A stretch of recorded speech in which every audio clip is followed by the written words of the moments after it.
Okay, so Aaron and I are going to kind of run through the jobs, and then at any point, again, this is a conversation. Jump right in to ask any questions that you might have, or even talk about whether you think your experience might be a good fit. And Aaron, I think what you and I might be able to do is every job after we talk about it, maybe we can just make a rudimentary cover letter outline that's like those three characteristics we think make sense for highlighting in a cover letter to apply for that role. What do you think about that? Yeah, I mean, yeah, definitely.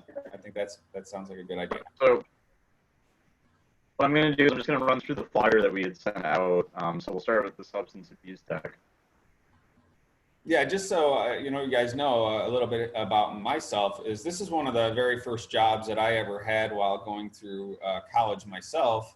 And I started working as a substance abuse technician at like 19 years old at an adolescent healthcare facility. And Gateway is an incredible organization that does a lot of in-house training. And as I was working there, I was pursuing my bachelor's degree. And even before I completed my bachelor's degree, I had gone through enough trainings with them so that I could actually sit for my CADC test and I could be a certified alcohol and drug counselor. And the beautiful thing about working for them then is after going through their substance abuse tech and going through their in-house training, then they hired me as a substance abuse therapist for them. So they do a lot of in-house promotions and they do a lot of in-house training. So if you're really interested in the substance abuse field and working for them, this can be a really good job. And even if you don't know if you want to work in substance abuse, this is a really good job because it can open up your eyes to see a little bit about what they do and how they do it. And it can make a decision on whether or not you want to pursue this as a career path or maybe help others in a different way. And you know that this one's a part-time role and it's on weekends. Yeah. So, based upon your schedule and certain family obligations or whatever it might be, you might be able to fit this in a little bit better than you could a different role. So I know for a lot of our completers, there's a need right now for part-time over full-time, and this would be one of those roles that you might want to consider a little bit sooner than you might have otherwise thought because a weekend day might fit better in your schedule. Right. And I believe this facility is actually like a North and Kedzie, right by the National Guard Armory. They have their facility there. It almost looks like a house, right? But really what you're doing is just supporting and hanging out with people and making sure that everyone is doing good stuff. And if you observe behaviors from the clients that are negative or, then you talk to the counselors about it. And you also get to sit in the counselors' discussions about each one of the clients that are there. So you do hear the clinical discussions as well. And that's part of the training that you get so that you could take your CADC. So again, I think this is an outstanding opportunity to get into this profession if that is what you want to do. If you want to be a CADC and a substance abuse professional, this is a great gateway job. Let's think real quick about like what a cover letter outline could look like for this, Aaron. Like, what are the three? We're talking about writing these cover letters. Oftentimes, we're saying like, come up with three, key characteristics that you can highlight about yourself, and then that kind of becomes the body of the cover letter. Yeah. So when I'm looking at something like this, I'm immediately thinking of like one of these being, like compassion for individuals. Experiencing substance abuse. Yeah. And you could say that as empathy. You could say that in a lot of different ways, right? It could be empathy. It could be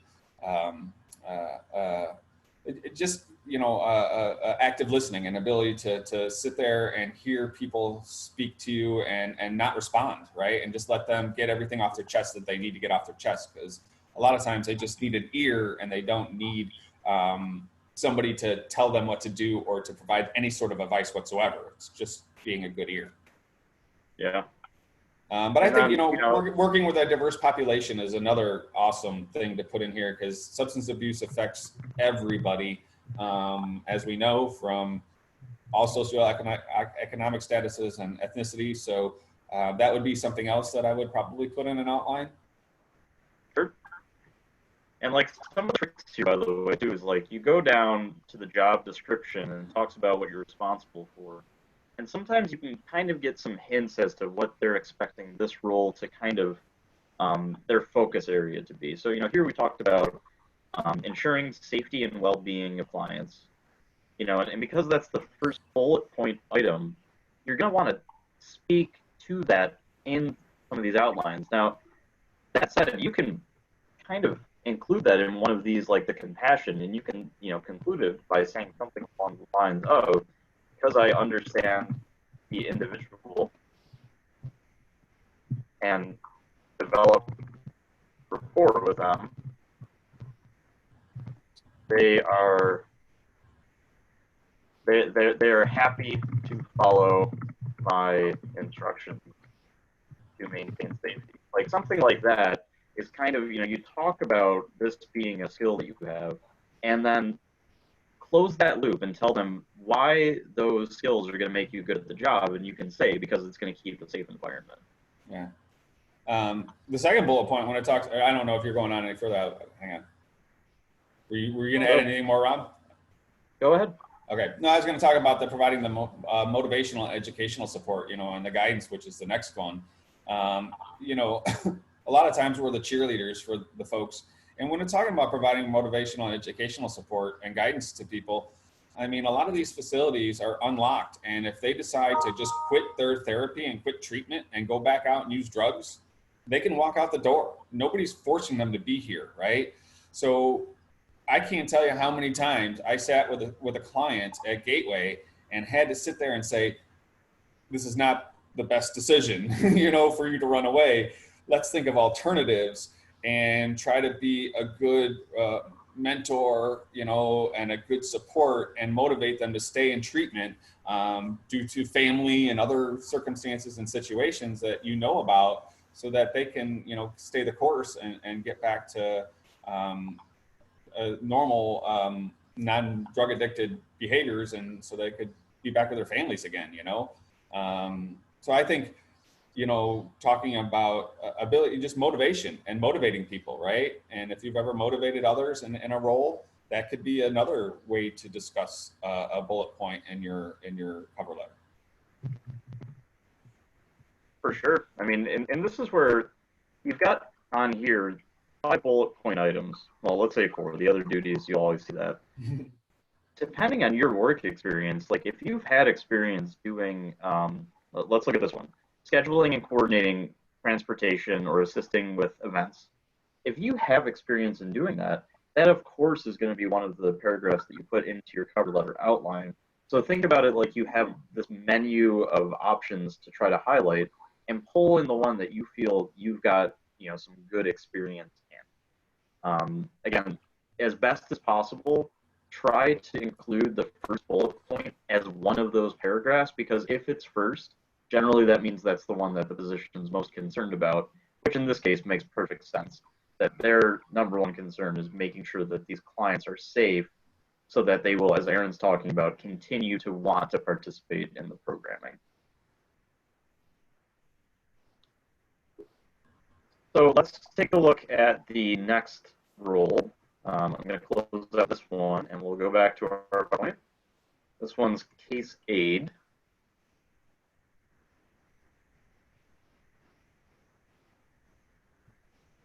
And this one is another, this is a full-time job. And when I started out doing some research for the jobs for the CHWs, one of the things is, I do is I look at different agencies that I know of and organizations that I know of that are in the community that are doing work, that supports others. So this one is actually through the Haymarket Center, which is another substance abuse treatment facility.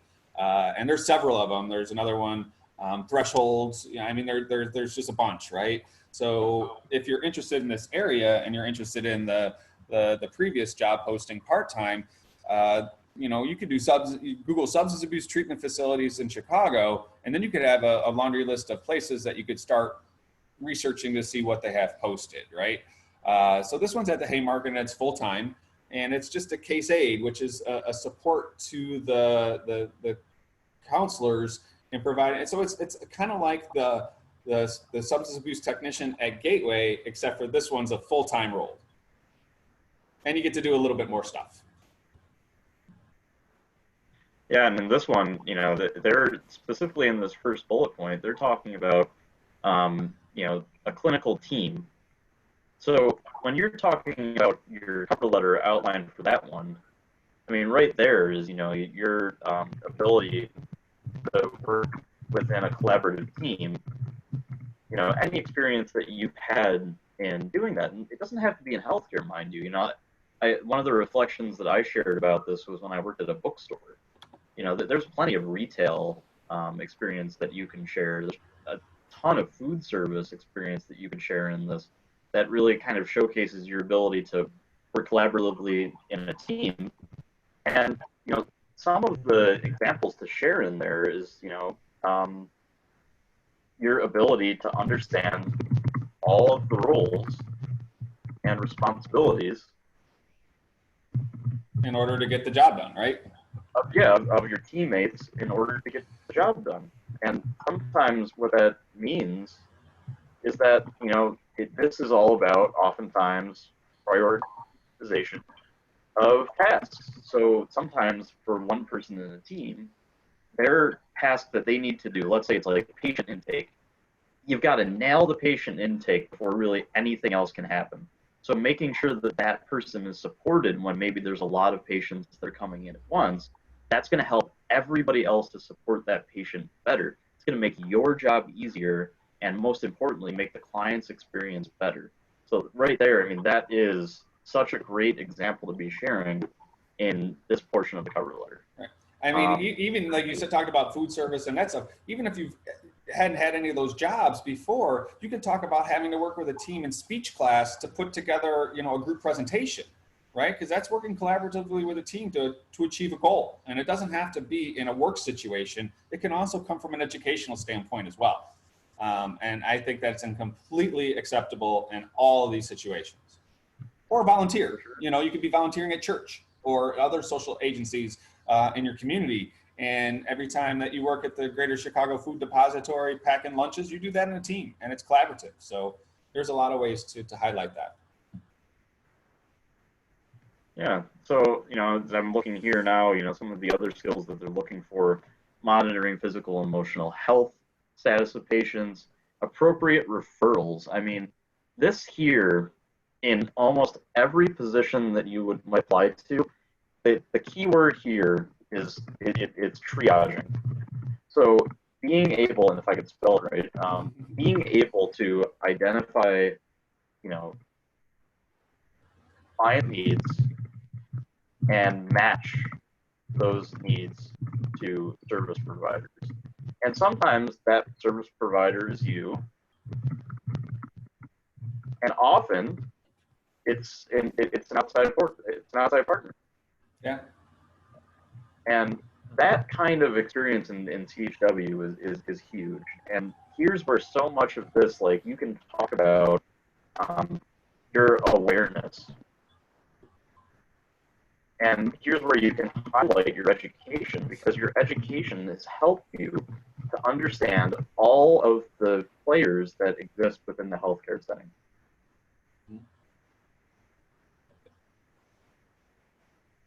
What do you think about a third one here, Aaron? Because, you know, this one is actually, you know, very close to the other one, right?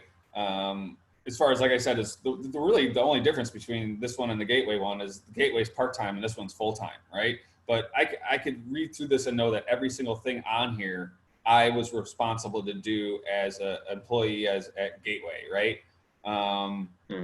Man, because they even tell you on here that you're going to attain patient staffings and or interventions, you know, so that way when everybody goes to those things, you get to be a part of it, and it's just so eye-opening. It's just really nice to have those type of experiences as you're progressing through, you know, and deciding whether or not you want to work in this area helping people, or if you want to help other people in different areas. And just so if you're not interested in social work too, by the way, the next couple of jobs are not in social work, or I mean, substance abuse. I'm sorry. So in this example, we can probably bring back that empathy for experiencing. Yeah. Yeah, and completion of required forms. You know, that's all during the intake is all about communication and attention to detail, right? And it's about, like we said, it's like building a good rapport, right? So you could highlight that in a bunch of different ways, to get people to give you information, and that's about rapport, attention to detail, and making sure that you're documenting everything correctly and accurately, so that way the team that you're collaborating with will know the circumstances of this person and create a treatment plan that will support them. Sure. All right, yeah, let's go on So next one. look at the next one that's on here. And after this one, Aaron, I would say maybe we can just take a couple minutes to open it up for Q&A if we continue, just not completely monopolize the time. So this one, Aaron, is with an organization called Clinify, which appears to have a lot of locations. So what we were looking for is one of these that's in the greater Chicagoland area, correct? Yeah, because I think one of these, because these are new positions and this is a new a role for this organization, I think this is the one that has a little bit of travel, if I'm not mistaken. Okay. There you go. Thank you. I know everybody's got to be able to see it. There we go. Right. Position, scroll down a little bit.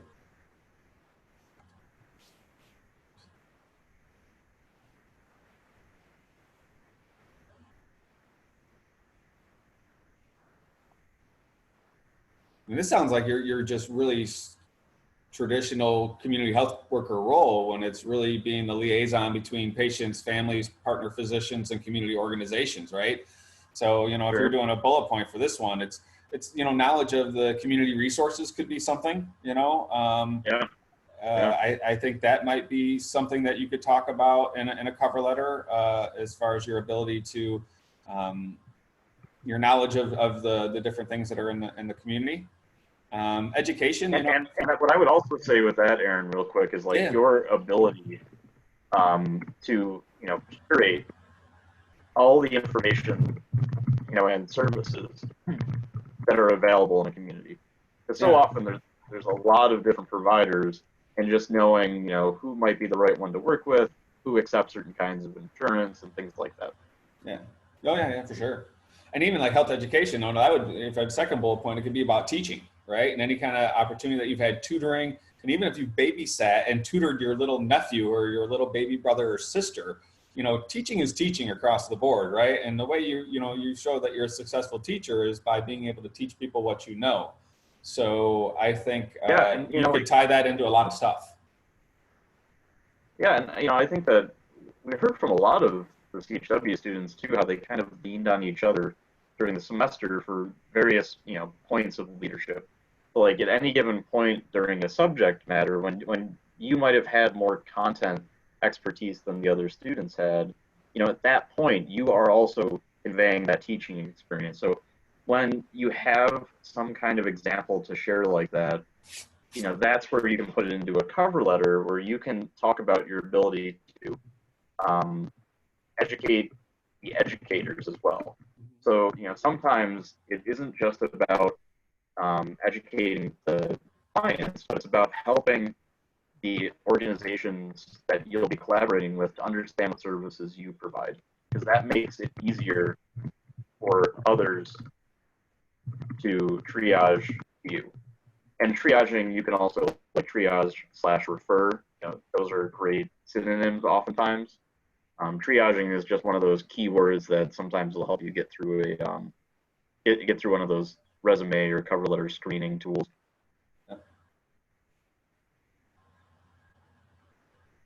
In community outreach and advocacy, fighting for the little guy, fighting for the people that don't have what everybody else has. So, I think there's ways that you could talk about the community outreach and advocacy. If you've done any volunteering at any time, you've done community outreach, there's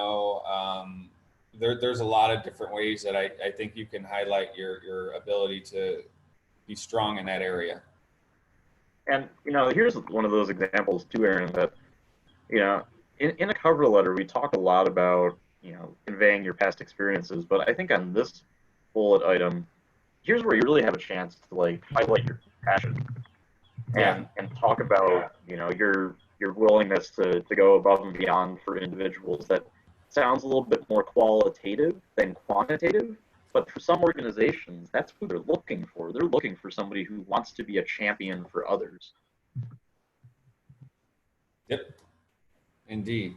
And and honestly, with every one of these roles so far, customer service, right? As we talked about communication and stuff, I mean, these are your customers. No different, you might want to call them clients, you could call them residents, you could call them anything you want to call them, but they're customers, right? And you definitely have to, treat everybody with, and as working in some of these roles, you're going to come across some people that may not be the nicest, may not be the most sanitary or hygienic, and yet you still have to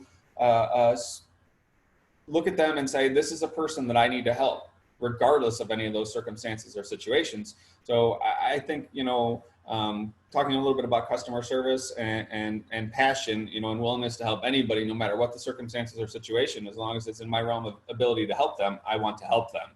I think that is a really, really strong thing in any of these roles.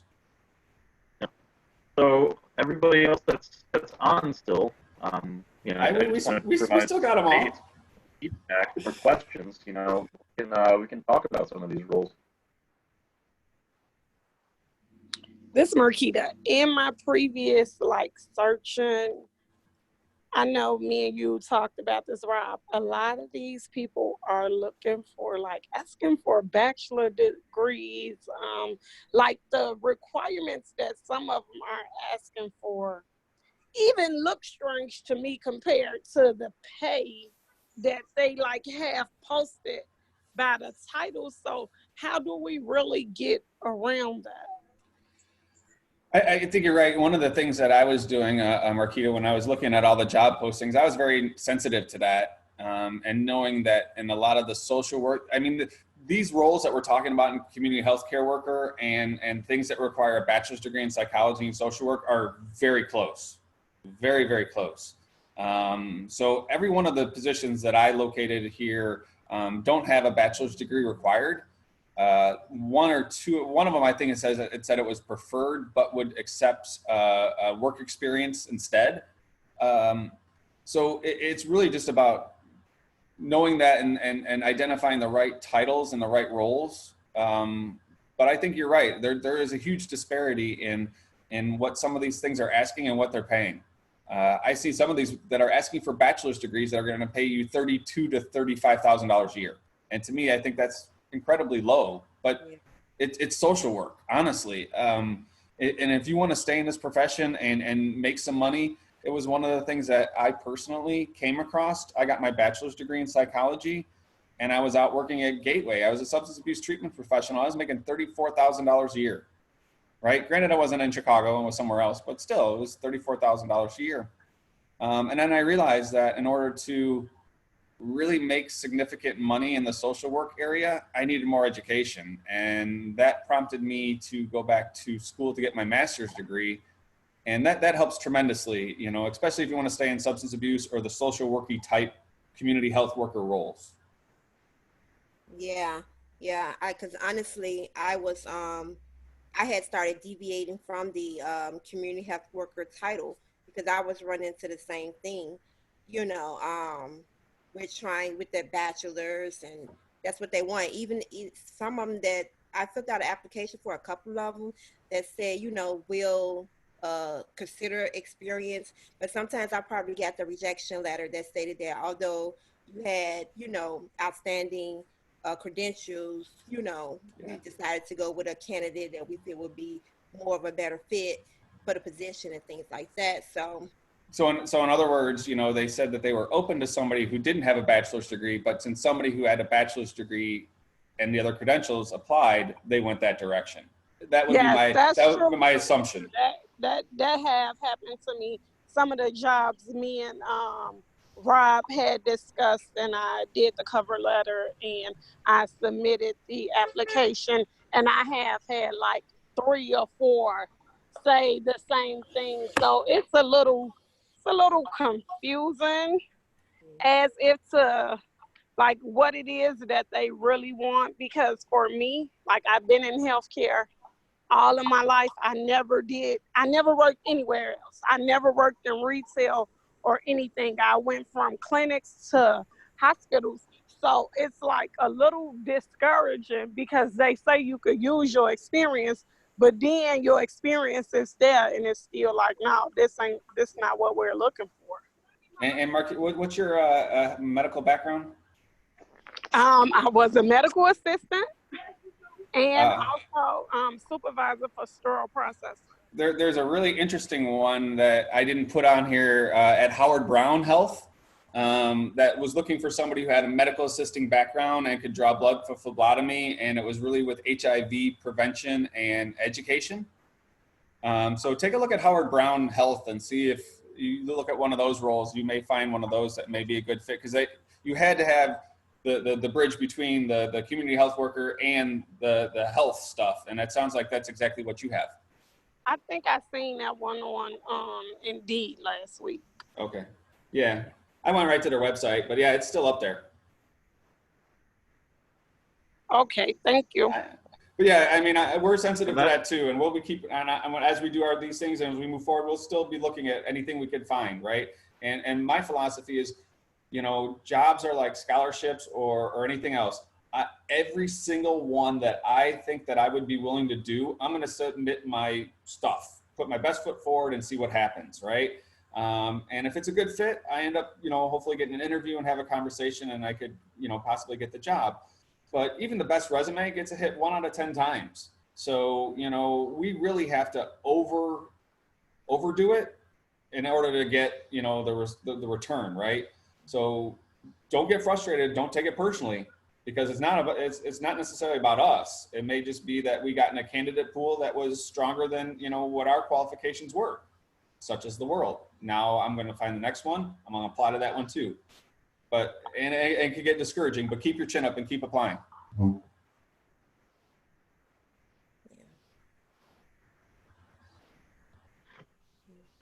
Yeah, I would also just, you know, strongly encourage everybody to, you know, what you're looking for in a job is the kind of step one for a career that is either with that organization or with something nearby.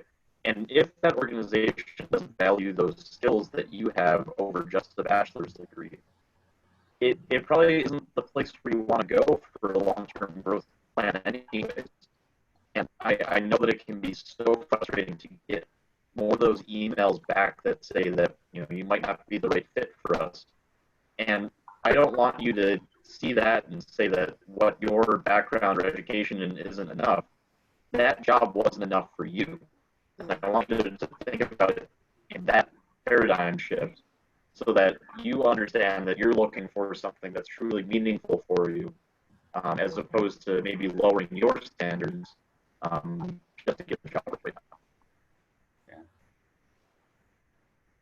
Yeah, and that's the other thing that's really interesting is the pay disparity. You know, I mean, you see some organizations that are paying pretty well, other organizations that just aren't right now in this industry. And obviously, economics are going to take a part, but if somebody's going to take my application and give me a chance to interview, I'm going to learn about it and see if it's a good fit for me at that point, right? So anybody that offers you an interview, you take it and you learn more, right? Because you just may not know and not know much about it. And then once you get in there thinking it's the best job ever and have a chance to ask them a couple questions at the end, you might walk out of that interview saying, oh my gosh, I hope they don't offer me the job because I wouldn't take it anyway. That's kind of like what I'm going to do with, you know, some of the staffing agencies, you know, because like, you know, just like their third time reaching out to me, I specifically told them that, you know, I wanted something more on the part-time side, but they still keep reaching out to me. So I said, you know what?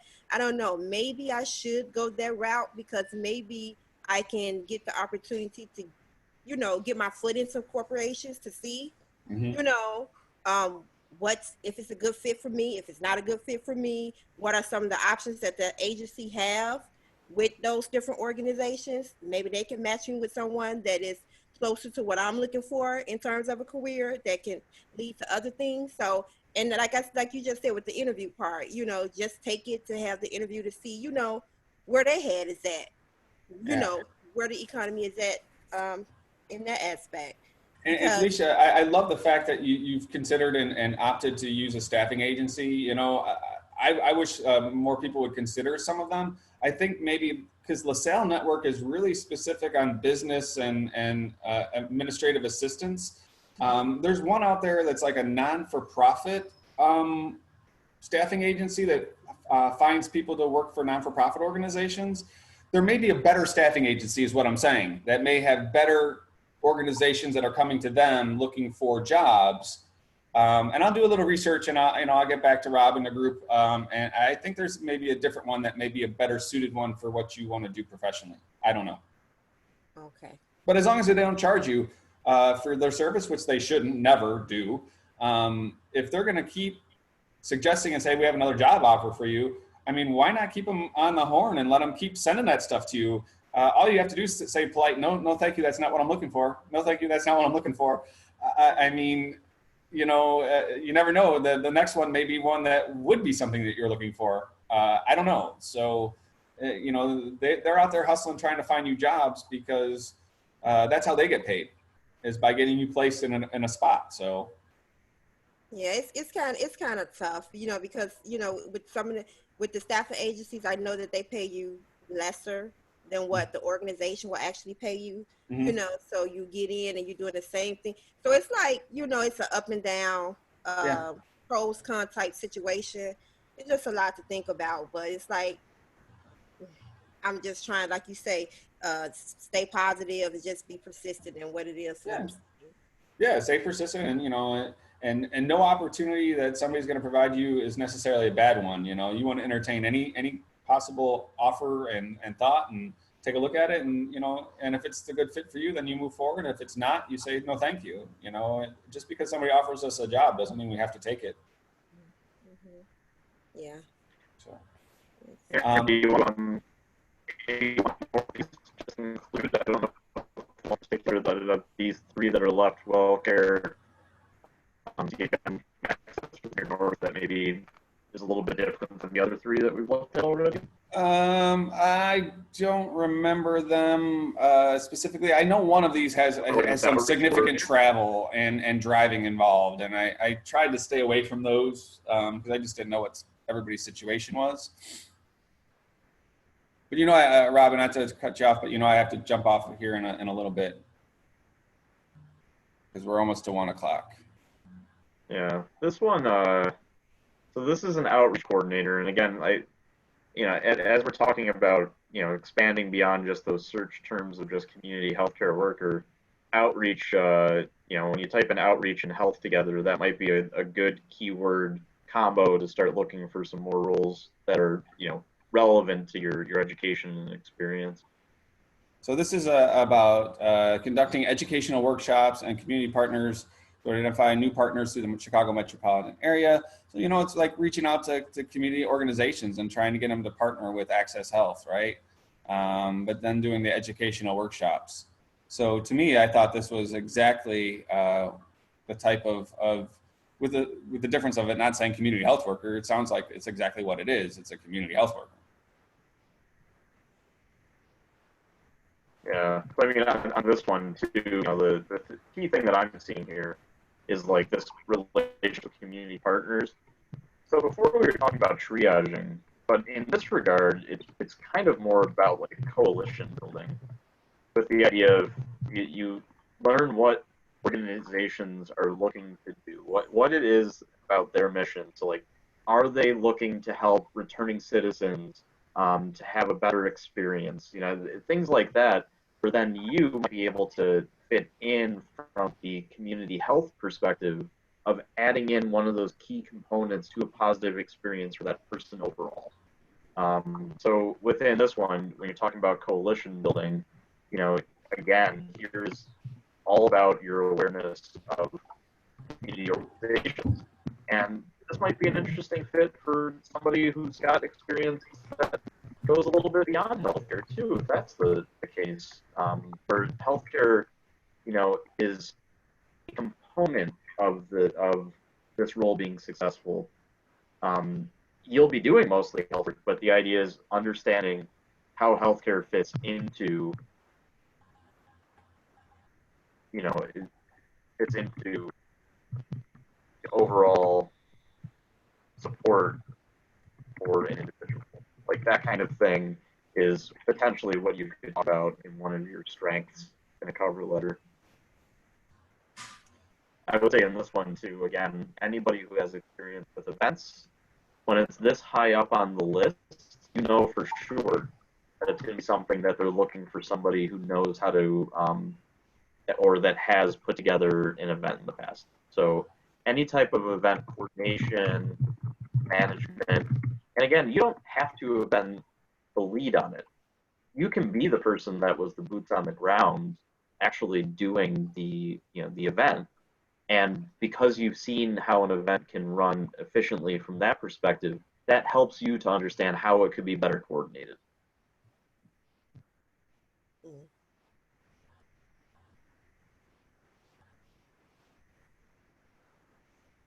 So scroll down a little bit on this one, Rob, because I think, because I can't see the thing, but I think, yes, associates or bachelor's degree preferred. This is the one of those ones that,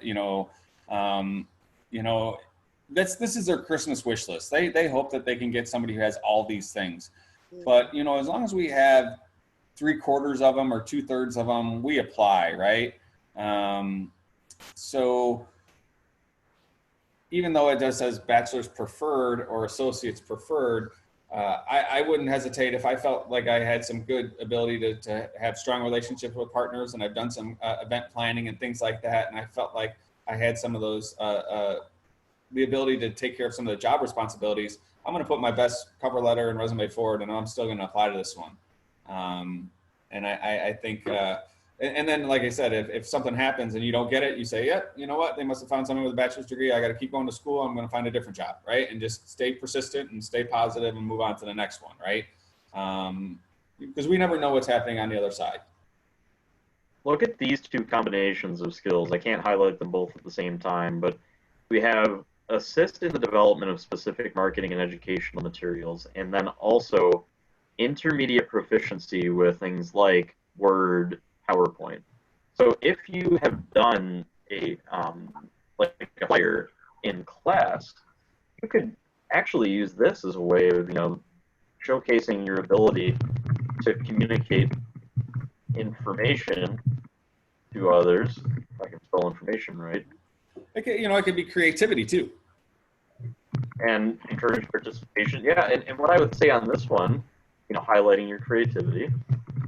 And I would say that just like one of those great examples where you can actually include, either through a hyperlink, or you might even just attach it along with the cover letter and resume, include an example of a flyer that you made.